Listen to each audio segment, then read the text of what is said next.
This episode of Monday Night Raw had everything. Zelina Vega mean mugging a Bachelor contestant, WWE shaking things up by announcing the return of Shane McMahon, glorious obnoxiousness of the Golden Role models, an episode of the Kevin Owens show that might as well have taken place in the lunchroom at Degrassi, a bouncer standing in front of a door, a guy wearing a pink blazer, a bunch of debris on the ground. For a look at all this and more, it's time for Quick Hits.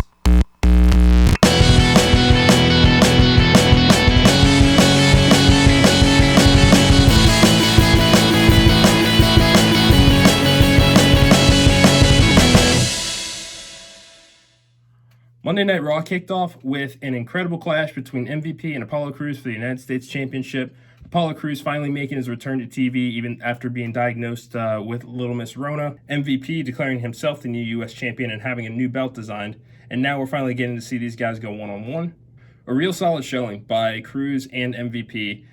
I am, for whatever reason, MVP returning to WWE in 2020 is just working right now. What was supposed to be a one-off appearance in the Royal Rumble has led to a producer role backstage and an on-air talent role. And I could not be more excited. MVP's a lot like a player coach right now. And I think that's really encouraging for Shelton Benjamin and for Bobby Lashley as well, as far as this new collective, the Hurt Business, that we're starting to see officially debut tonight.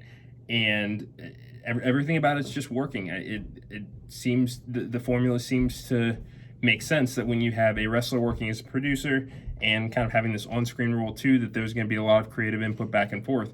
And it's really cool to see these guys working together and meshing so well, so quickly. This is something I really hope that these guys get to make a nice little run out of this. Kevin Owens kicked off the Kevin Owens show by introducing Ruby Wright and then surprising her with Liv Morgan making her way to the ring. Yeah, so this is a thing. Kevin Owens cut a promo where he basically is saying that he wants to right his wrongs and that he's done a lot to hurt people in relationships, and made a lot of sacrifices when it comes to people and those relationships in his life, and all in the name of success and championship gold. A couple of questions. One, why do you care now? Two, why are you the person that needs to bring these two together? Like who decided, Ruby Wright and Liv Morgan. Yeah, let's have somebody try to mend these fences. Let's have somebody step in. Kevin Owens isn't doing anything. Don't get it. For whatever reason, Owens was real invested in that, and next thing we know, we see the Iconics coming out, and a lot of seeing a big win for Liv Morgan and Ruby Riott. I'm excited to see what these two do going forward, and whether we're going to see a full-fledged reunion of the Riott Squad, or if this is just something that just happens to have made the airwaves this week. Only time will tell if this is going to lead to an actual reunion of the Riott Squad, or if this is something that is just going to be meant for the airwaves of this week. If you watch nothing else on Raw, watch Drew McIntyre's segment with Randy Orton. McIntyre is... he's got to be the new face of WWE in Roman's absence at this point in time right now. That promo was delivered with such a passion and a vitriol that I have never seen from him before, and is probably his best promo in WWE when you look at all of his runs combined. This is peak Drew McIntyre, and he is finally he's finally made it, and that time away I think has really helped him to kind of put everything together and to be ready for a spotlight like that, and he is just knocking it out of the park with every opportunity he gets, and this was no different this week. Randy Orton remains as energized and focused as I've ever seen him.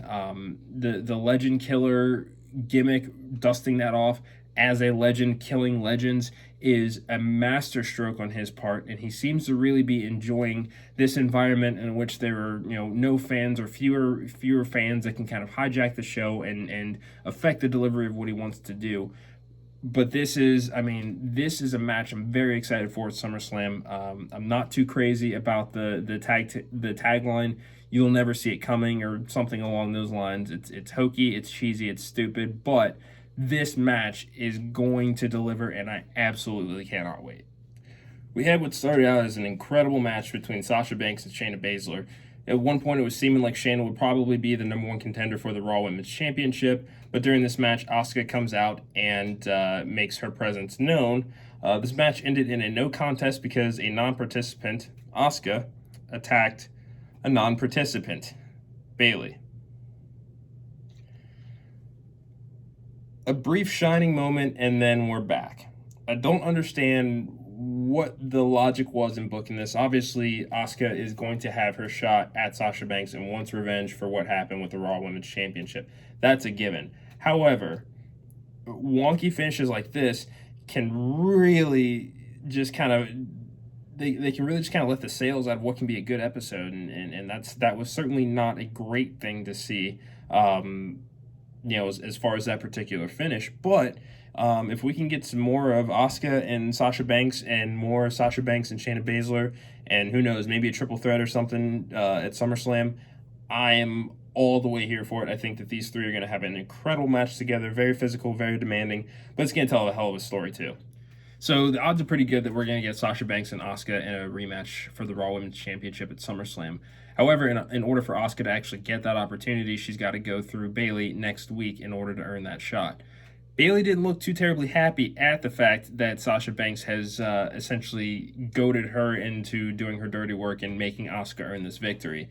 I don't want to assume that this is the beginning of the slow burn of the breakup of these two, because I've been brokenhearted so many times and trying to predict when this is going to happen. However, this is a nice little wrinkle. If you'll remember last week on SmackDown, or a couple of weeks ago on SmackDown, actually, Nikki Cross and Alexa Bliss kind of went through the same thing when it came to Bayley's SmackDown Women's Championship, and we saw Nikki, shove Alexa and basically kind of have that same conflict that we're seeing with Sasha and Bayley. However, Bayley looked a little bit more upset than Alexa did at the fact that was happening. So we'll see what happens and how this plays out. But I'm definitely intrigued to see how this story, how they build this going into SummerSlam.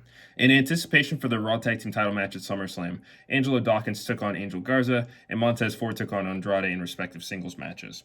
Prior to these matches kicking off, we see Angel Garza flirting with a contestant from The Bachelor, for some reason, and Zelina coming over to rein in Garza, get them ready for their match, and just starts mean mugging this contestant. I mean, first of all, if you're gonna be on The Bachelor, if you're going to be on The Bachelor, don't get caught on another reality show, because that's reality TV 101. Everybody else is going to find out that you did reality TV and that you're there just for the check, and it's really not about insert person that they're going after here. So it seems like a rather lazy, desperate move on WWE's behalf just to get some mainstream eyes on the product. It was what it was.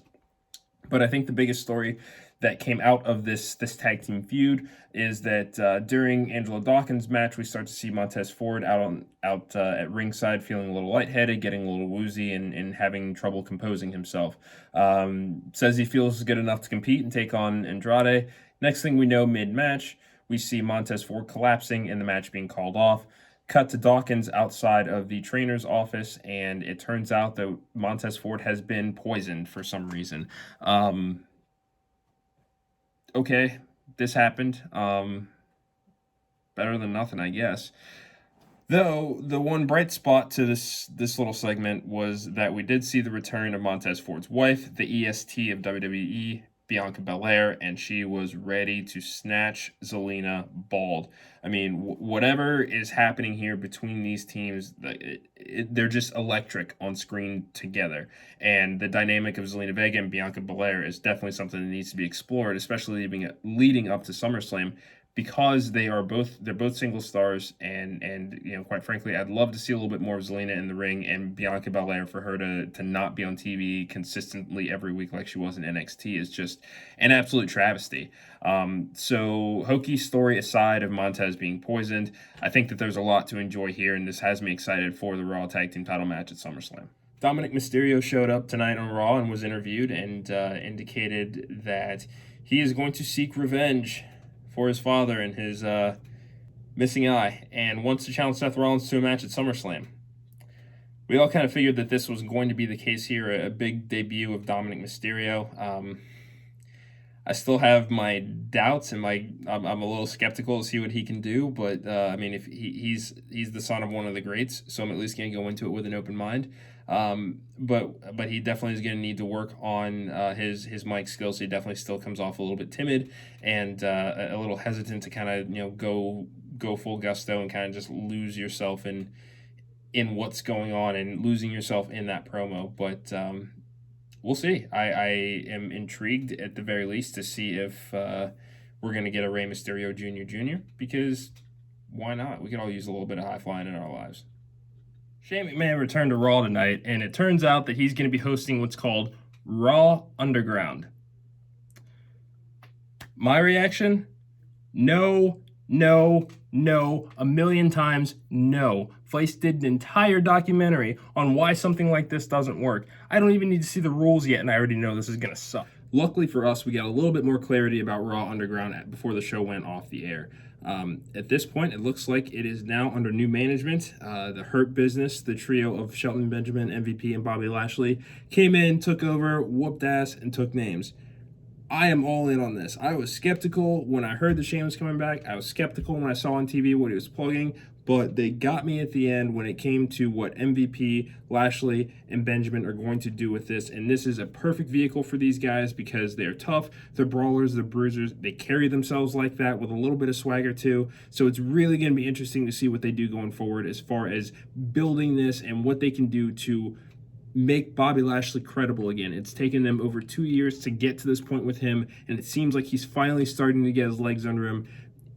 This could be a second coming of the New Day, except the Hurt Business only cares about checks and championships. So what do you guys think of Monday Night Raw this week? Let me know in the comments below. And as always, for a more in-depth look at all of these topics, make sure to subscribe to the Eric Squared Circle show on Anchor, Apple Podcasts, and Spotify. Last but not least, make sure to go over to the YouTube channel and make sure to turn on those notifications. You want to see what it is that we're putting out here. We got sketch comedy. We got plenty of in-depth wrestling analysis. There's a lot for everybody here. Thanks so much for watching this video, and we'll see y'all soon. For watching this video. If you guys liked it, give it a thumbs up and head over to the Eric Squared Circle YouTube channel and subscribe. And while you're at it, turn on those notifications so you can be the first to check out brand new content.